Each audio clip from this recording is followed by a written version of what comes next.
When you are simplifying a polynomial by factoring out the GCF, you are essentially dividing out the GCF and reducing the polynomial. What is factored out, the GCF, goes in front of the entire polynomial. So for the first polynomial, 4x minus 20, we're going to factor out the GCF here.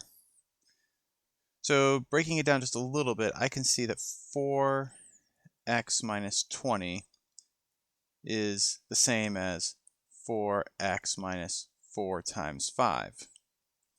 And I can see that 4 is common to both terms, so I can factor a 4 out. Give myself a little bit more space. And so my GCF is in front, but what's left over? So like I said, it's essentially dividing it out. So if you're not sure how to simplify it, just divide each term by your GCF. So the 4's will cancel out here, leaving you with an x, and the 4's will cancel out here, leaving you with a minus 5. And that is the factored form, or the GCF factored out of this polynomial. Next, I have 15y cubed plus 12y squared. And so I have variables and numbers that can be factored out. So best to start with the coefficients first, then the variables. Just do one at a time. So when I look at 15 and 12, I can see that both of these have a 3 in common. So I can factor a 3 out. And then when I look at y cubed and y squared, the greatest common factor between those is the smaller exponent of y squared. So I have my GCF taken out, and so I can simplify each term. So 15 over 3 is 5. Y cubed over y squared is just y. Plus 12 over 3 is 4. And y squared over y squared just cancels each other out. So this is factoring out the GCF for these two terms in this polynomial. Next, I have 9a to the 4th b minus 18a to the 5th b plus 27a to the 6th b. So I have 3 terms this time. So 9a to the 4th b minus 18a to the 5th b plus 27a to the 6th b. So again, I'm going to start off with my coefficients, 9, 18, 27, and I can see that 9 is in common to both, or all 3.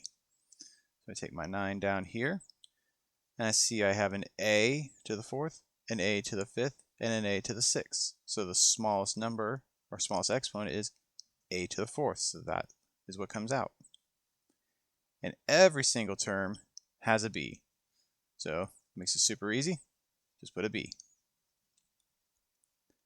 Now that I've done that, I got the GCF out, I'm going to simplify what's left over. So essentially dividing everything by 9a to the 4th b on all 3 terms. So 9's cancel, a to the 4th cancel, b's cancel, so everything cancels top to bottom, so I'm just left with a 1. Next I have a minus, and 18 over 9 is 2. A to the 5th over a to the 4th, which is going to be an a up top, and again the b's cancel out. And then I have a plus, 27 over 9 is 3. A6 over a to 4th is just a squared. And then the b's cancel out, so there's no b's left over. So this is the GCF factored out of this polynomial here. Lastly, we have a slightly different one, 2w times x plus 3 minus 7 times x plus 3. So when I look at this, I can see that I have an x plus 3 in common to both terms. I have an x plus 3 in this term. I have an x plus 3 in this term. So I can factor out an x plus 3 from both. So x plus 3 and x plus 3. So when I do that, these will cancel out, leaving me with a 2w. and these will cancel out, leaving me with a minus 7. So when you're doing GCF, it doesn't necessarily have to be just a coefficient or a letter. It can even be another polynomial like x plus 3.